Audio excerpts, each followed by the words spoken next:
In May 2018, we travelled to Tasmania for a 10-day road trip. We left Brisbane Sunday morning for the 2.5-hour flight to Hobart.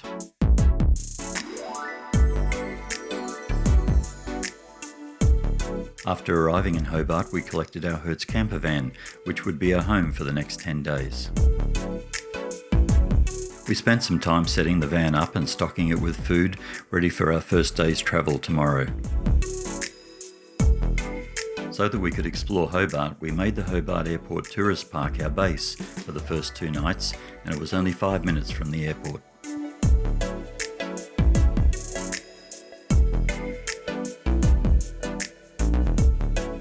Our first stop of the day was Mount Wellington, so from the camper park we followed the Tasman Highway into the city, which took about 20 minutes. Hobart only has a population of about 230,000 people, making it the smallest capital city in Australia. It was founded in 1804, and as we found out on this trip, it's all about the history in Tasmania.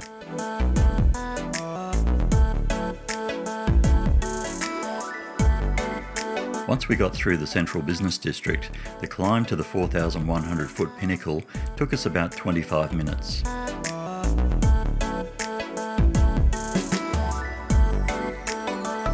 If you have a fear of heights, it can be a tense ride to the top. There's no park entrance fees to access the mountain, and it's open 24/7, but the weather here is very unpredictable, so it can be closed at any time of the year due to snow, ice, or extreme fire danger days. So it's always a good idea to check before coming up. The building in front of us up ahead is an enclosed lookout for days like today, where we found it almost impossible to stand up outside because of the high winds. The observation shelter and toilets are open to the public until 10 p.m. at night during the summer months and till 4:30 during the winter months.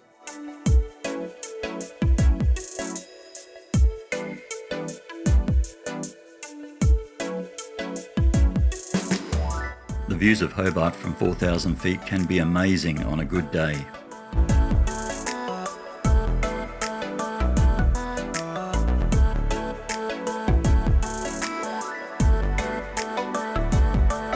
If you do get a day on the mountain with no inclement weather, then these are some of the boardwalks and trails you will be able to enjoy outside of the viewing enclosure. Leaving Mount Wellington now, we drive back down the mountain towards the inner city and our next destination.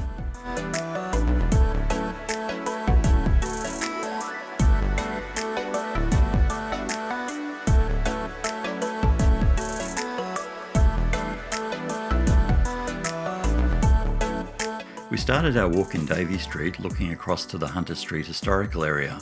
It was once a thriving whaling port, but by the 1830s it had become a slum district. Today it's once again a thriving area with premium restaurants and art galleries. Adjacent to Hunter Street you will find the Constitution Dock area, which is well known for being the finish line of the Sydney to Hobart yacht race, held every year on the 26th of December and attracts yachts from all over the world. It's also home to some unique floating seafood shops. Just across the road from Mawson Place we found Mawson's Huts Museum. It was opened in 2013, and for $15 you can view inside the replicas of the huts that were used by Douglas Mawson on his 1911 Antarctic expedition.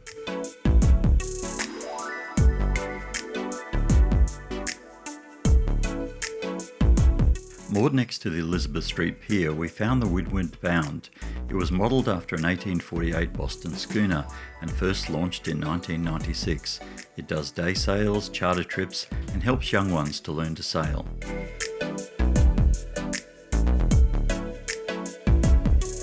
Five minutes further on, we came to the Brooke Street Pier.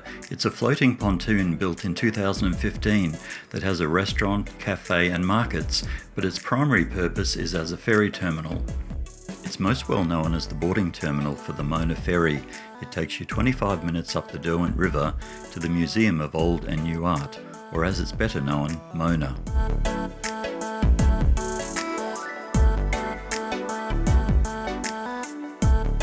Across the road from the Brooke Street Pier we found Parliament House. It was built using mostly convict labour and started in 1835. The first council meeting was held in 1841.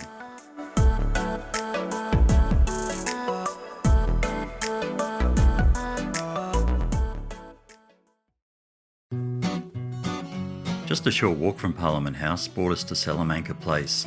It's an area that has rows of Georgian-style sandstone buildings that were formerly warehouses built by convicts for the port of Hobart town around 1840. Today these warehouses have been converted into restaurants, art galleries, craft shops and cafes, and it's a very popular meeting spot both day and night. It was named after the victory the Duke of Wellington had in 1812 at the Battle of Salamanca in Spain.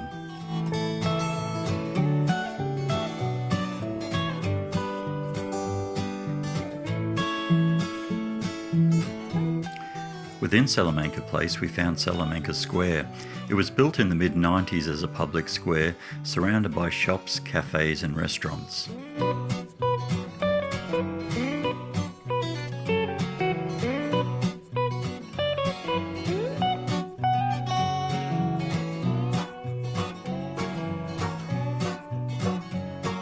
And while we were in the square we had churros at San Churro Salamanca. But what Salamanca Place is most famous for today are their markets, held every Saturday from 8 AM to 3 PM. The first Salamanca market was held in 1972 and it's now grown to become one of the largest and best known markets in the country.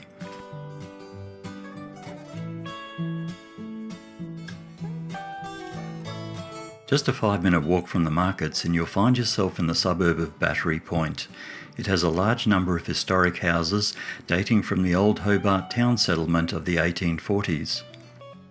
One of the most significant areas is Arthur Circus, a ring of old cottages surrounding an old village green. They were built for the officers of the garrison and are in stark contrast to the other extravagant homes you see in Battery Point. Cottages still remain private residences to this day, with 1 2-bedroom, 1 bathroom selling in 2016 for $680,000.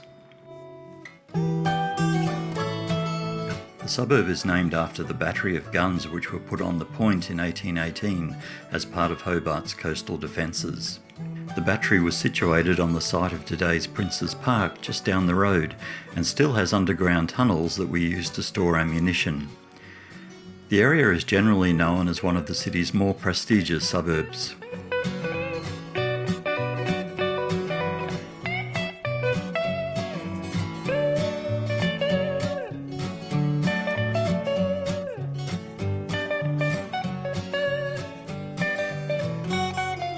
This home, called Rosebank from the 1850s, was occupied by Andrew Inglis Clark, a Supreme Court judge who played a large role in the writing of Australia's Constitution. He died here at home aged 59 in 1907, and the home sold in 2009 for $2 million. The views from Battery Point overlooking the Derwent River also contribute to making this area very attractive to home buyers.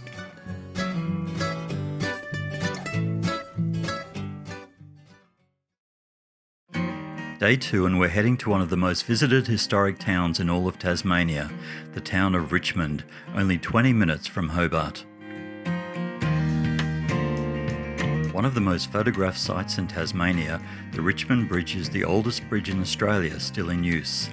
In 2005, the bridge was added to the Australian National Heritage List. The bridge was built by convict labour in 1823, so the traffic wasn't delayed between Hobart and the East Coast when the Cole River was flooding. It also became a central point for the establishing of the town of Richmond.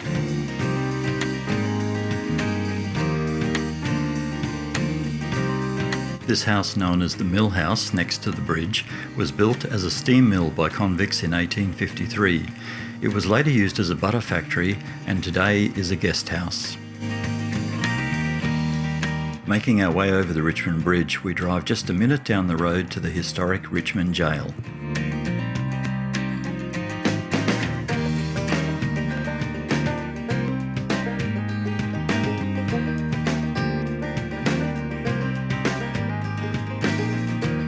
The jail was built in 1825 to house convicts, then expanded to what we see today by 1840.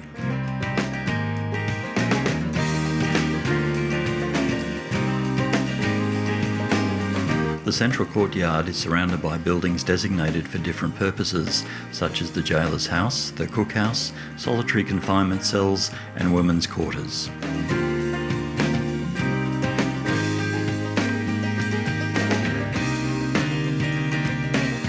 From 1877, the jail was used as the local police lockup and was then closed down in 1928. It reopened again in the 1940s as a historic site and visitor attraction.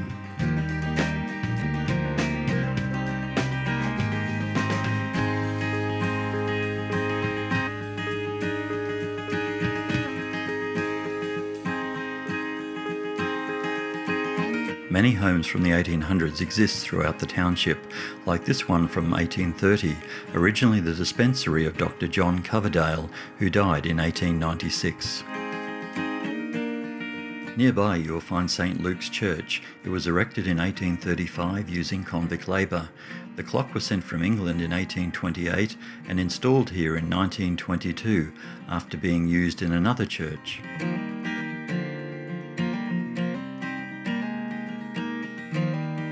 The town village is famous for its elegant Georgian architecture, with beautiful heritage buildings dating back as early as the 1820s, which now house galleries, tea shops, craft boutiques and museums. We thought this was an interesting way to save a tree. While walking along Bridge Street, we came across Old Hobart Town. It's a model village which replicates in miniature the life and history of Hobart in 1820. It took Andrew and John Quick 3 years to build it. As you walk the streets of Old Hobart, you can see how it looks today against how it was in the 1820s.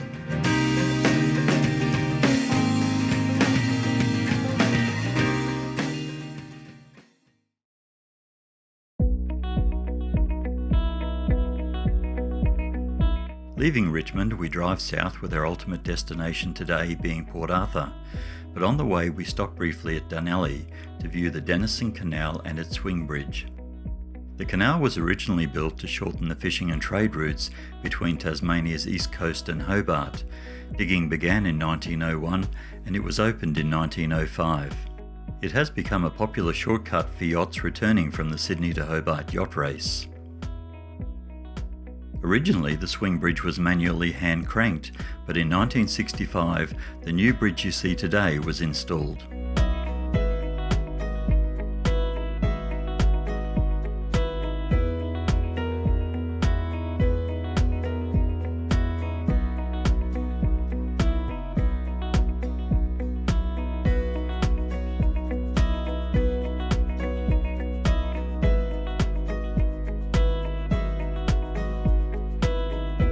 We leave Dunalley now, driving over the bridge, and next stop, Port Arthur.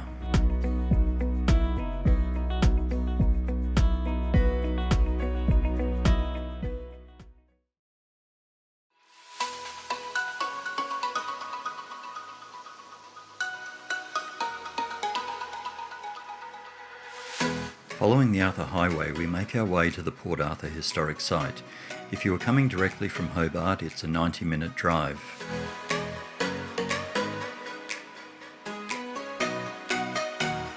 Driving along Church Street, you will arrive at a multi-tiered car park before walking down to the main entrance building.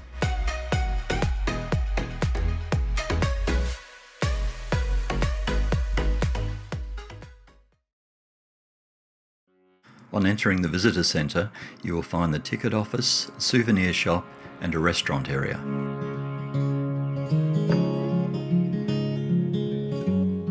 Included in the $39 adult ticket price is a 25-minute boat tour around Carnarvon Bay, so we decided to do that first. The ferry dock is just a short walk from the ticket office.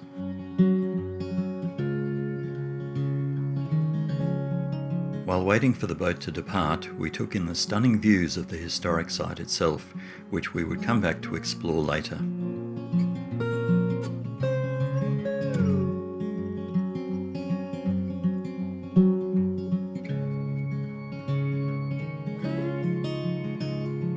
Port Arthur Rest, There's a couple of escape stories. Now, this prison is surrounded on three sides by water, so it won't surprise you probably to learn that a lot of the escape attempts made by convicts here involved trying to escape via the sea. They're sinners in life, they should be forgotten in death. Therefore, they were not entitled to have a headstone. No great marking whatsoever to mark their passing, just a nail on the earth over an unmarked grave. It was not a very forgiving man, I have to say. The headstones you can see through the trees up here in the northern end of the island, well, they belonged to the free and military citizens. They were allowed to have headstones and their families wanted to pay for them. And they were buried up at the higher end of the island, the convicts on the other end, the southern. Perhaps the most photographed site at Port Arthur is the penitentiary. Originally it was a flour mill and granary, but as convict numbers increased it was converted into a 4-storey penitentiary. The 2 lower floors contained 136 cells for the less well behaved, while the upper floors housed 480 of the better behaved who could sleep in bunks.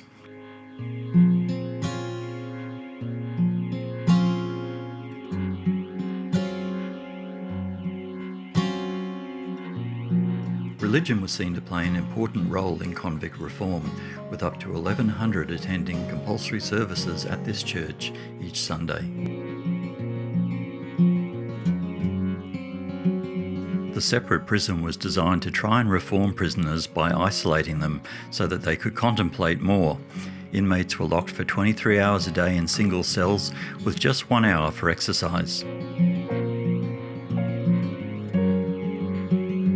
The asylum was the last major structure to be built here in 1868, and because little was known about mental health at that time, confinement was thought to be the correct treatment.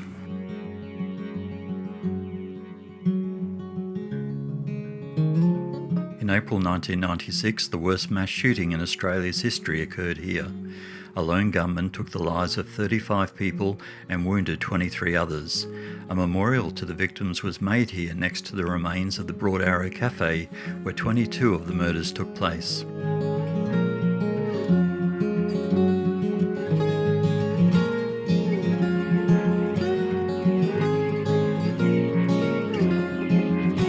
There are more than 30 historic buildings, heritage gardens and walking trails within the site that require at least a full day to explore, and your entry ticket gives you access for 2 full days so that you can see everything.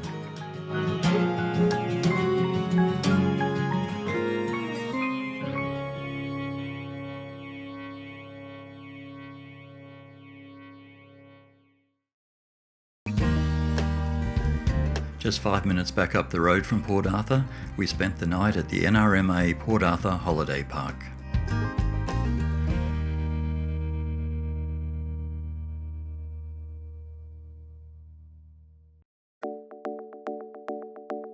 Day 3 in our ultimate destination is Coles Bay, but first we're going to make stops at Swansea and BICHENO.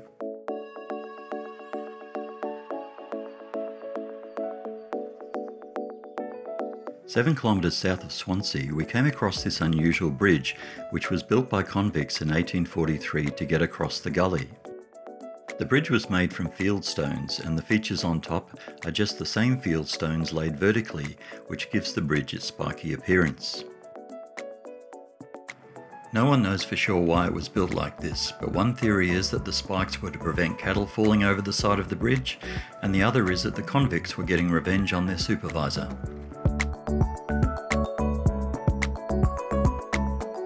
Just 5 minutes further on and we stop for a break in Swansea.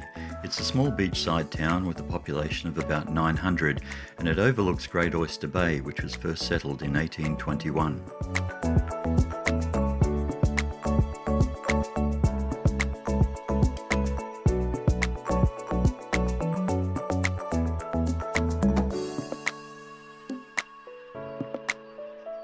This building dates back to 1860 and houses the East Coast Heritage Museum, which provides an extensive history of the area. The Municipal Office and Courthouse building was constructed in 1860 and houses council's chambers.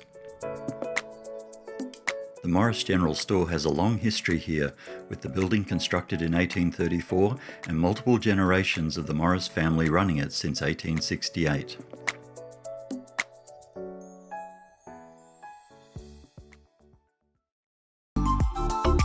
Driving 45 minutes further north, we arrive in the town of BICHENO. It's well known for its granite beaches with distinctive red lichen and, of course, the blowhole.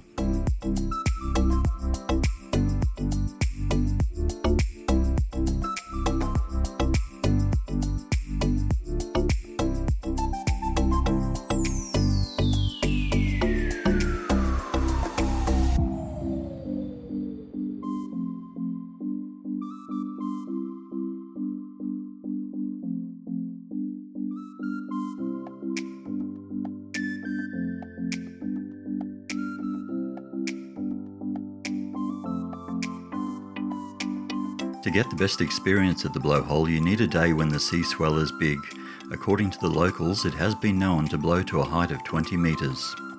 We waited for a while and weren't getting much. Then, as we started to leave, 2 Swedish tourists caught a much bigger one.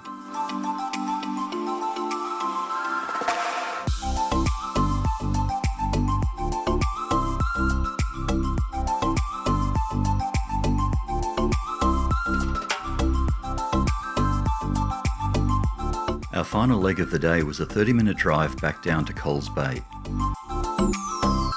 The township only has about 350 residents, but because it's known as the entrance to Freshenay National Park and Wineglass Bay, it sees a lot of tourists.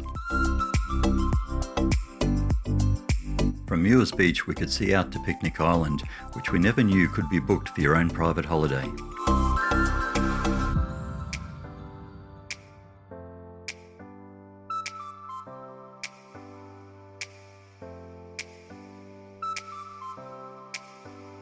We stayed the night at the Big Four Aluka on Freshenay, and from the beach we could see our camper van sitting there proudly.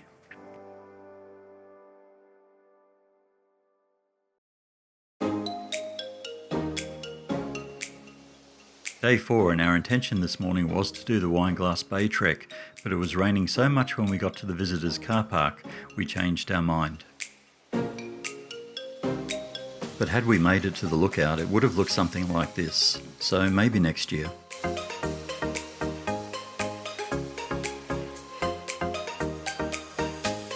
We left Coles Bay and journeyed an hour and a quarter inland to the town of Ross, which we felt was one of the most quintessentially historic towns we'd visited during our entire trip. Some have argued that it is the finest example of an 1800s town in Australia. We felt like we were living in 1820 and found it fascinating.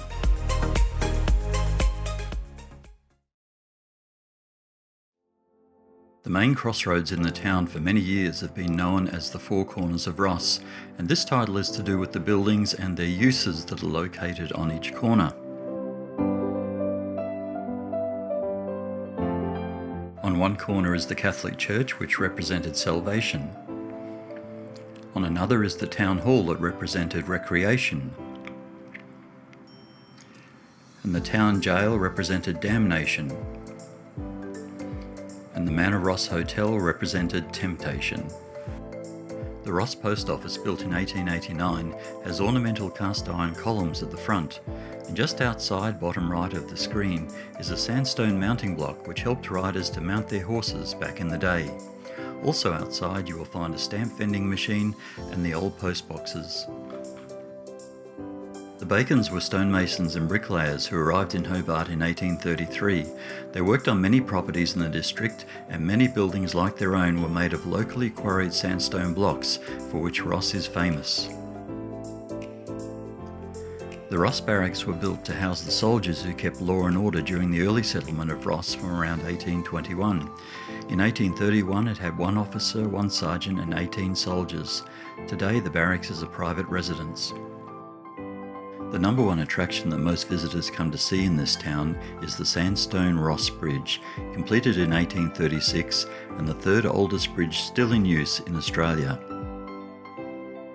What makes this bridge unique compared to the Richmond Bridge are the intricate carvings, 186 in total, of animals, birds, insects, plants, even authoritarians of the time. 2 skilled convict stonemasons are credited with the work and received pardons on the bridge's completion for their outstanding efforts. The Ross Female Factory was one of 4 factories established in Tasmania that housed female convicts between 1848 and 1854. The women here worked spinning wool, sewing and knitting, and then they were hired out to surrounding properties as domestic servants. Today, only the overseer's cottage is still standing, but inside you can view a display model of how it looked in 1851.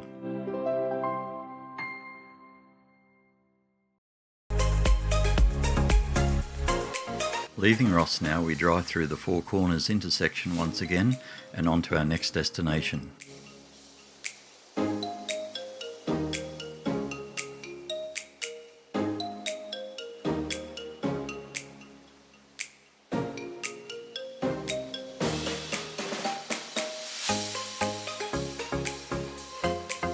About 45 minutes further north of Ross, you will find Woolmers Estate, acknowledged as Australia's finest example of a pioneer farm from the early 1800s and another of Tasmania's World Heritage convict sites.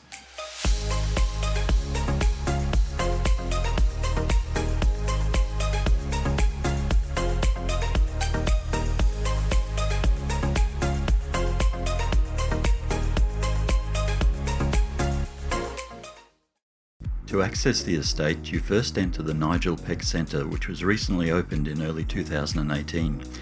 You will find the ticket office here, 2 art galleries and a restaurant cafe area.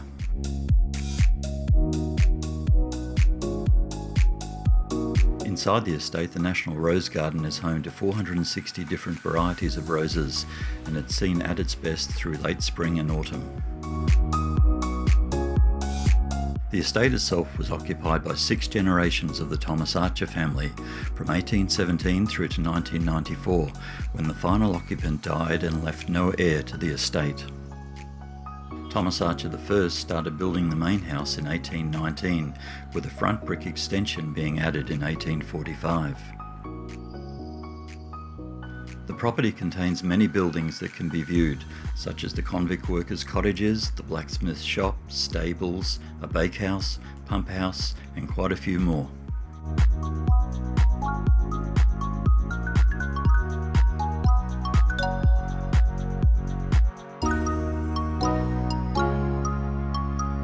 Stop pilfering or endangering any member of the family.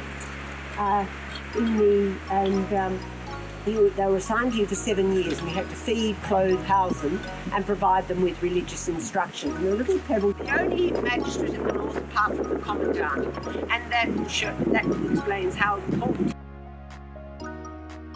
Collections acquired by the family over 6 generations and covering 180 years provide a fascinating insight into the life of a prominent farming family and the way they interacted with the convict workers.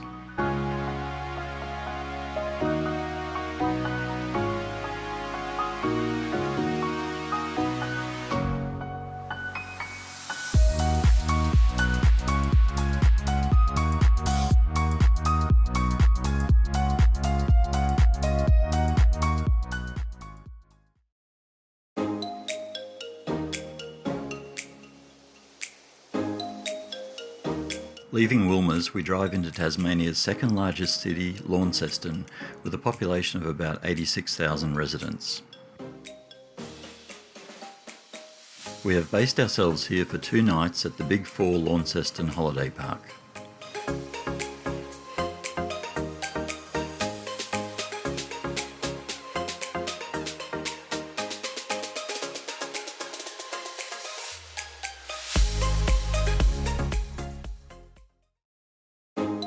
Unfortunately, day 5 has come and gone as we had heavy rain all day that kept us confined to the van and just going out to the shops for supplies, so here we are now at day 6. Our final destination today will be Devonport, but first up we're visiting Cataract Gorge right here in Launceston. The gorge itself is a natural formation and part of the South Esk River, but the reserve also encompasses many walking trails, a public swimming pool, chairlift and a restaurant. The chairlift has been operating here since 1972, and for a $16 round trip it will take you 457 metres over the basin and onto the cliff grounds where the restaurant is located. The central span of the chairlift is 308 metres and believed to be the longest single chairlift span in the world. The Alexandra Suspension Bridge, built in 1940, connects both sides of the South Esk River. There was a bridge before this, built in 1904, but that was washed away by floods in 1929.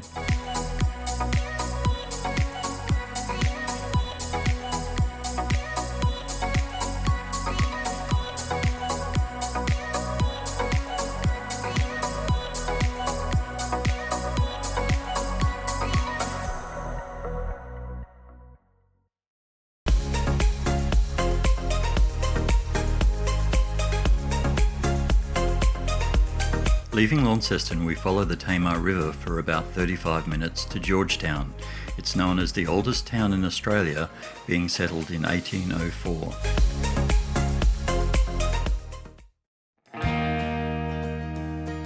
Before going into Georgetown, we made a stop at Mount George Lookout, where there is a viewing platform and it's just a short walk from the car park. From here you get views of Georgetown Township, Bell Bay, the Tamar River and out to Bass Strait.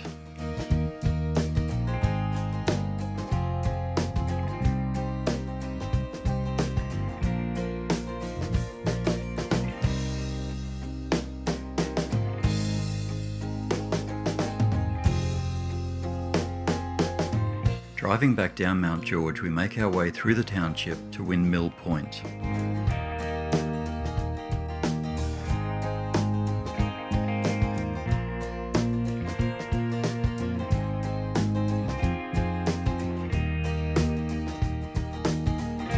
Here you will find the Patterson Monument, and this marks the spot where Lieutenant Colonel Patterson took possession of northern Tasmania in 1804. These carvings were created by artist Eddie Freeman, and he used old macrocarpa pines with his chainsaw and chisel. They depict moments in Georgetown's maritime history.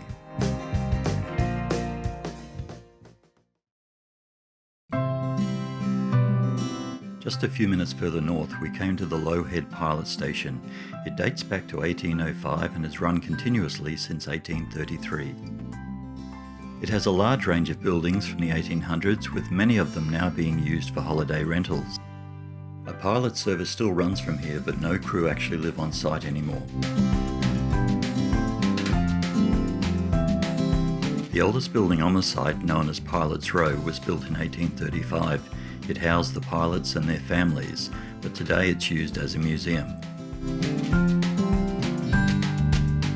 Over time, other buildings were added to expand the site to what you see today, with many of these now available for holiday rental.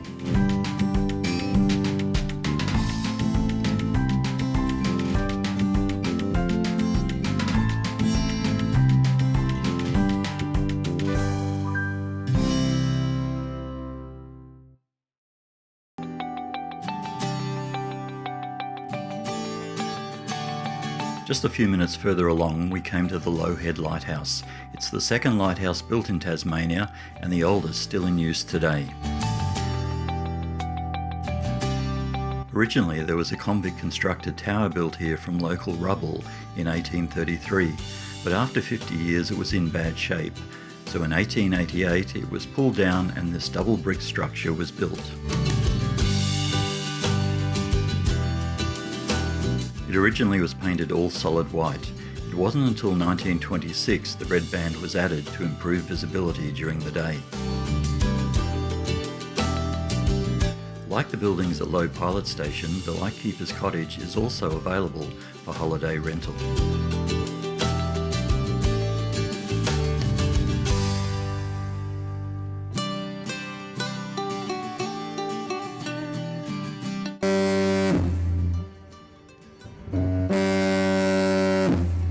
The small grey building near the lighthouse is a foghorn installed in 1929 and decommissioned in 1973. A group of volunteers restored it in the year 2000 and it now sounds every Sunday at midday.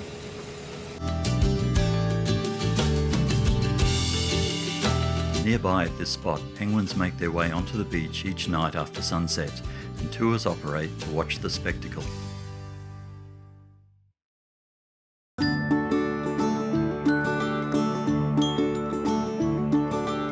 about 30 minutes from Low Head, we arrived at the Batman Bridge, which spans the Tamar River.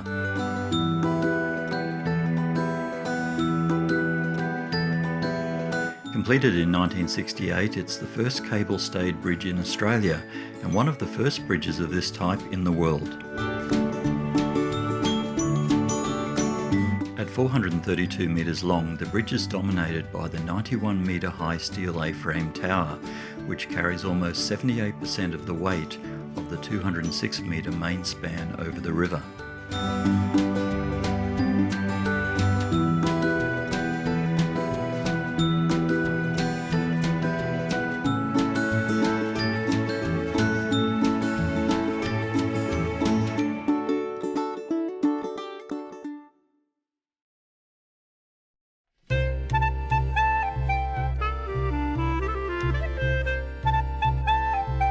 Grindelwald has an interesting history behind it. Mr. and Mrs. Rolf Voss were on a holiday in Switzerland in a lakeside village, which gave them the inspiration for creating the suburb of Grindelwald in Tasmania, with all the houses in Swiss style. So they sold their Rolf Voss supermarket chain to Woolworths and started work on their project in 1980 by digging a man-made lake called Lake Louise with a wedding chapel.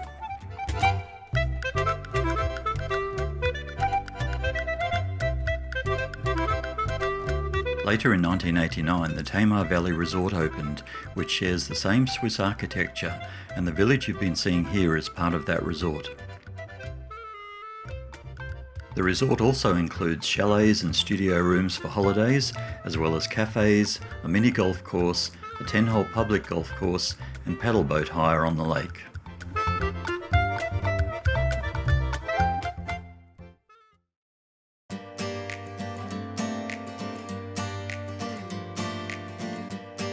We drove for about an hour to arrive in Devonport, our final destination for today.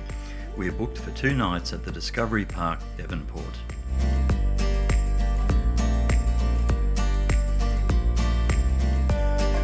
We found this park very nice, being on the beach and with the added comfort of an ensuite.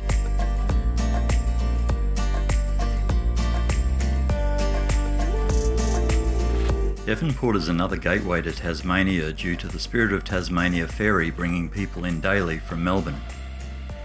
At sunset, we walked down to the beach to watch the ferry make its nighttime run up the Mersey River to the terminal. When we got to the river, a cargo ship was just making its way out of Devonport. There are 2 sister ships that operate the route between Melbourne and Devonport, Spirit of Tasmania 1 and 2. They can hold about 1,400 passengers with over 200 sleeping cabins and room for 1,000 vehicles. The ships also incorporate movie theatres, lounge bars, gift shops, restaurants and children's play areas.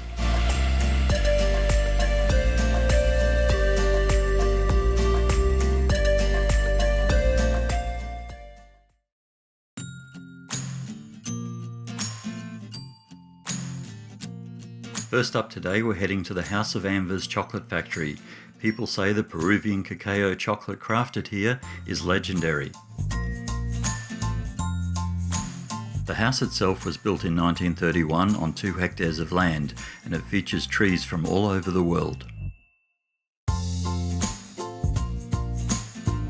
The business started in 1989 with Igor van Gerwen coming to Australia after spending 6 years as a student in Belgium learning the art of handling chocolate.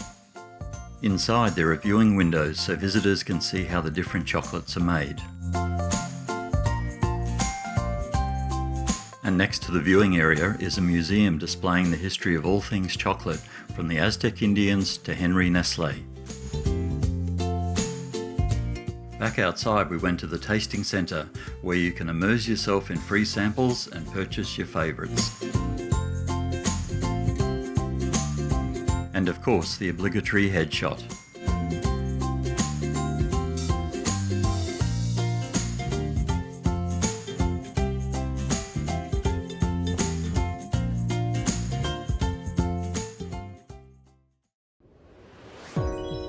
Just down the road from Anvers, we came into Latrobe. It's a town of about 4,000, first settled in 1826. There are a lot of heritage-listed buildings in this town, but we were here for another reason. We were told to visit Reliquaire, and yes, it's a store like no other that we have ever been to. Kim and Sylvia Christie, who were once science teachers, started the store in the 90s, and now it is known the world over for its eclectic collections. There are items here, most of them for sale, of things we didn't know existed, covering a range of subjects, tastes, interests that would be hard to find anywhere else.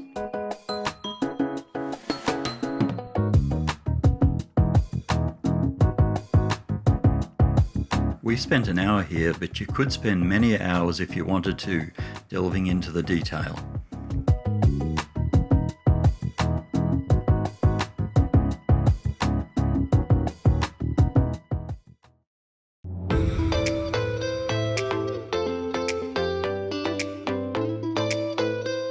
"20 minutes south of Latrobe, we came to the Ashgrove cheese factory and Tasmanian farm. The Bennett family have a long history in dairy farming here, leading them to open this cheese factory and store in the early 90s. The first thing that caught our eye were the brightly coloured cows strategically placed outside the building.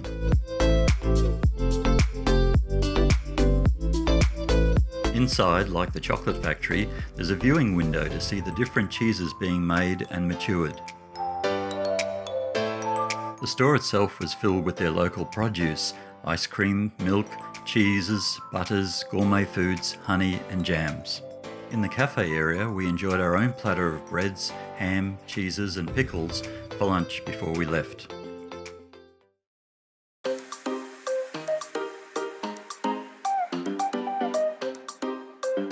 Heading back towards Devonport, we stopped at the Don River Railway, which has been here since 1973. It's a voluntary organisation that aims to preserve former rail items for future generations to enjoy. Thousands of hours of voluntary labour have been put into this site.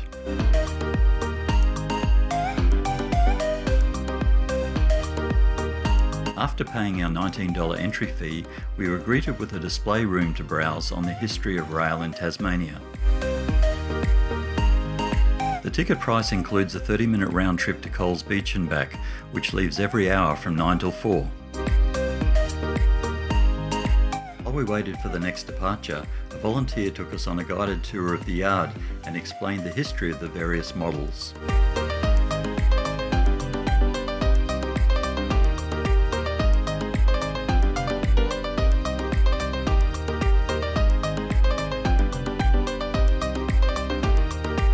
Upstairs on the viewing platform, we were able to see the workshop where the restorations happen, and an engine that looks very familiar. When we finished the tour, we walked back to the platform for our train ride, and there was no train. It left without us. Oh well, maybe next year.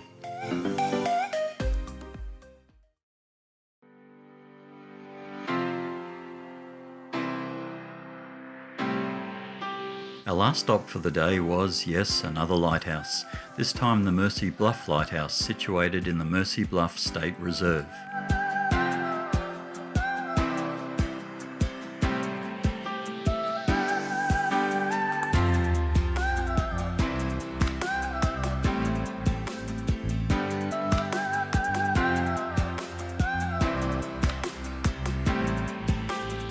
The lighthouse started operating in 1889.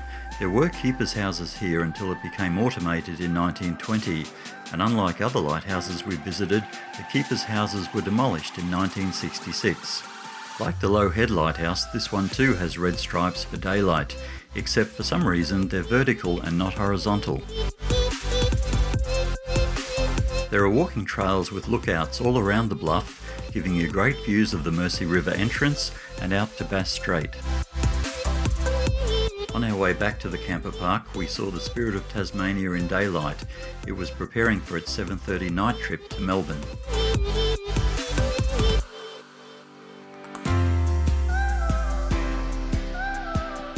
We arrived back to the camper park for our final night in Devonport and to recharge for day 8.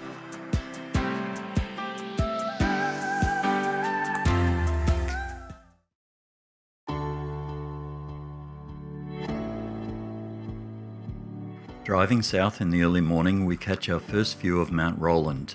Not the mountain we've come to see today, but spectacular just the same at 4,000 feet high. We stopped for a moment at Lake Barrington Lookout, which had a great map of the mountainous layout to help us get our bearings.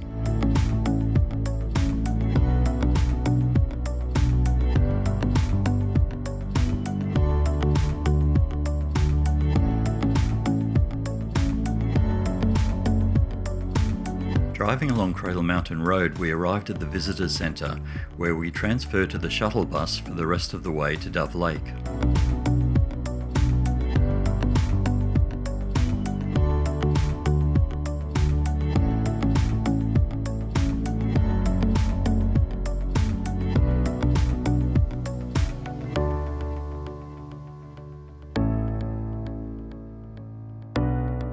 On arrival at the Dove Lake car park, we saw the majestic Cradle Mountain up close for the very first time.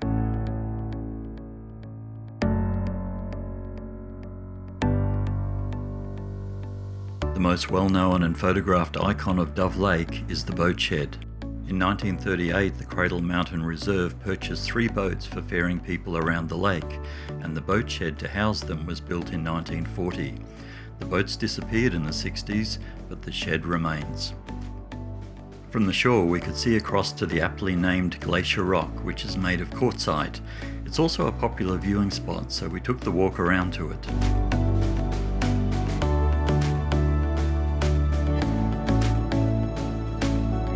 The views from the rock looking across to the boat shed were amazing.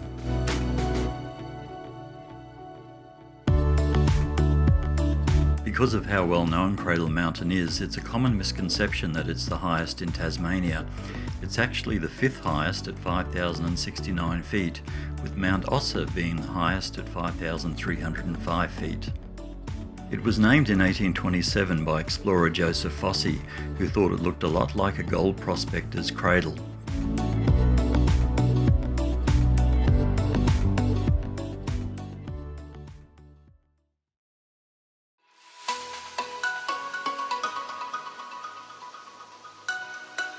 One of the longer legs of our journey, we drive 2 hours from Dove Lake to Strahan. Strahan only has a population of around 700 and is one of the more isolated towns in Tasmania.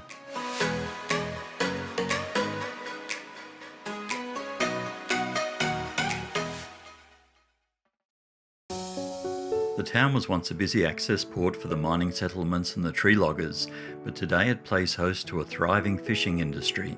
It had its beginnings in 1877, but it too has its convict stories to tell, as nearby Sarah Island in 1821 was known as one of the harshest convict settlements. The historic foreshore walking track is a great way to spend an hour, as the walk points out a number of buildings and sites from the 1800s.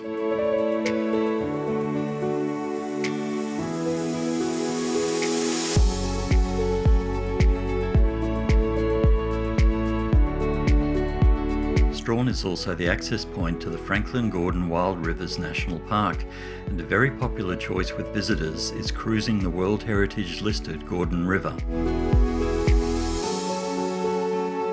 You can even do an overnight trip on the Stormbreaker yacht up the Gordon River.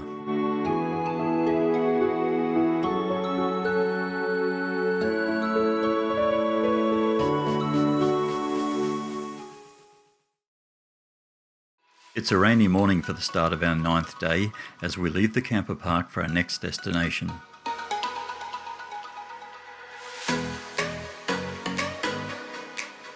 "45 minutes from Strahan we enter Queenstown. The town may not have been established at all in the 1880s if it weren't for the discovery of gold deposits and later copper, which then required many other industries to support the mining.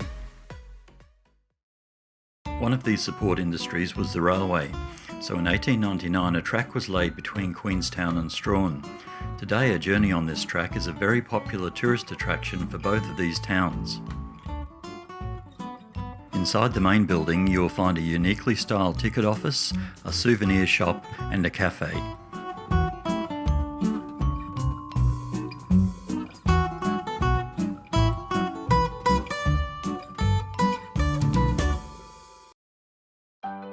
As we stepped onto the platform, we could feel ourselves being transported back to the 1800s as the authentic carriages are readied for departure. They have full day or half day tours which operate from either here in Queenstown or from Strahan, where we were yesterday. They have good commentary throughout the trip, and they stop at different stations along the route where you can walk in the rainforest or try panning for gold. The track distance is 35 kilometres, and the journey takes you past old camps and settlements from the mining days. This is one of 3 of the original steam trains that are used here. They were originally imported from Glasgow, specifically for the railway, and still in operation today. If you don't mind paying a premium, you can travel in the wilderness carriage and be treated to a glass of sparkling wine, canapes, morning tea, and lunch at the cafe in Queenstown. In the standard heritage carriage, you can still purchase drinks and snacks.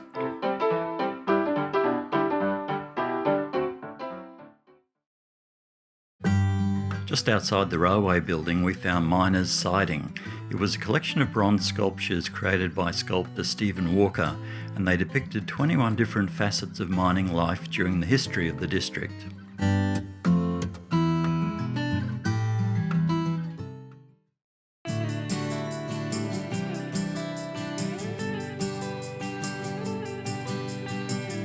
Just 5 kilometres outside of Queenstown, we came across Horsetail Falls, and we stopped at the parking area for a better look. The new walking track was only just built in 2017. We were told the falls can be less impressive at other times of the year when there's less rain, but we thought it looked great today.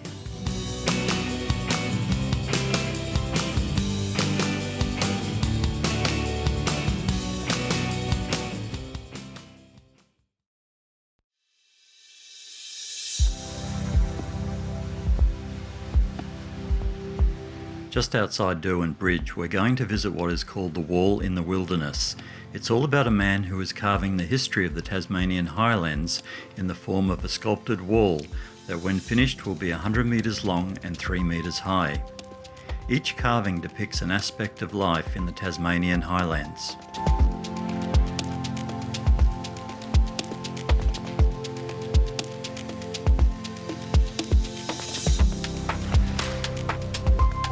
The artist Greg Duncan moved here in 2003 and constructed this building to house his work.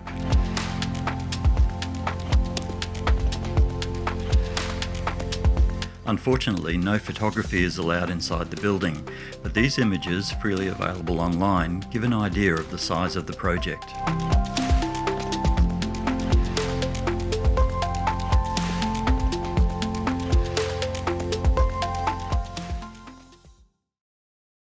On our way back to Hobart, we stopped for lunch at the town of Hamilton.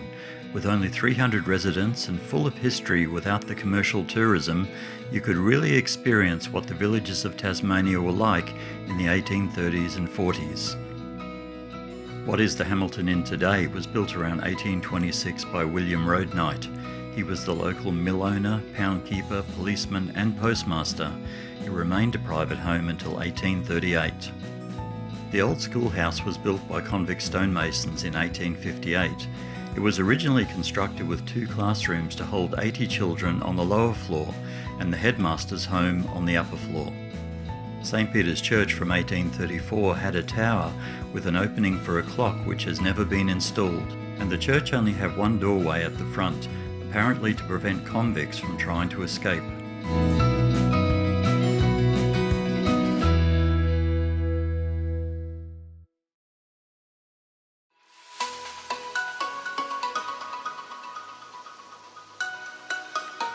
From Hamilton, we drive 1 hour back to Hobart, our starting point, where we'll spend the final 2 nights of our trip.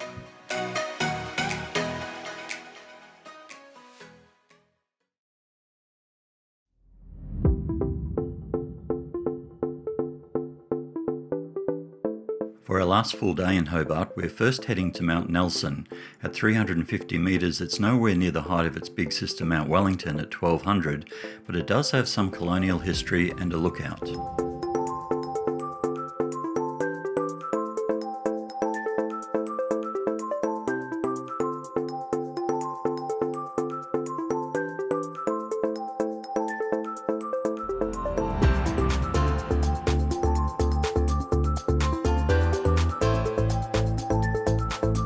the top we found the signal station, built in 1811 to report shipping activity in Hobart's port. But by 1836 it could send messages all the way to Port Arthur. It was upgraded again with a telephone line in 1880, then it became a ship-to-shore communication station in 1958, until closing down altogether in 1969. This building, built in 1897 for the head signalman, is now a nice cafe.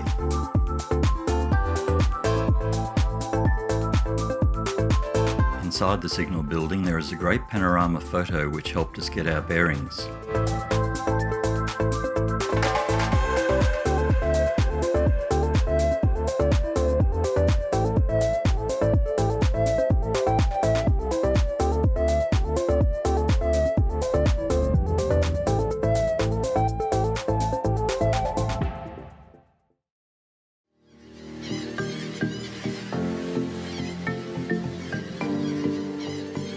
Back down at the Hobart Wharf area, we are about to take a 1-hour Derwent River cruise, which will take us upriver past the Botanical Gardens, under the Tasman Bridge and back. Just after leaving the dock, the Mona Ferry was making her way out on another run up the river to the Art Museum. It was a beautiful sight with the majestic Mount Wellington in the background. Of course, the Mona Ferry had no trouble at all passing our state-of-the-art boat.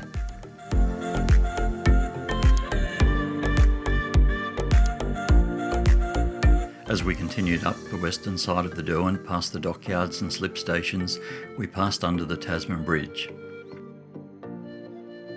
For me, this brought back memories as a 13-year-old when, in 1975, the bridge was struck by the cargo ship Lake Illawarra. 7 of the ship's crew were killed and 5 motorists died.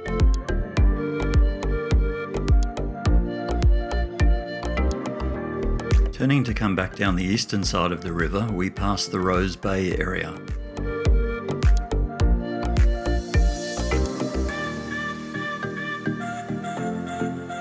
This area, called Bellerive, was first settled in the 1820s, and at that time it was known as Kangaroo Point. But by the 1830s they changed it to Bellerive, meaning beautiful river bank. The Bellerive Oval dates back to 1912, with cricket and football being played here, and has a capacity of 19,500. The suburb of Sandy Bay with the Rest Point Casino is known as one of the more prestigious suburbs of Hobart. Adjoining Sandy Bay, we pass Battery Point, the suburb we visited at the start of our trip. As we were about to round the bend back into the wharf, our captain pointed out the small cream box on the water's edge. It's the official finish line judges box, known as the Castray box, used for the Sydney to Hobart yacht race.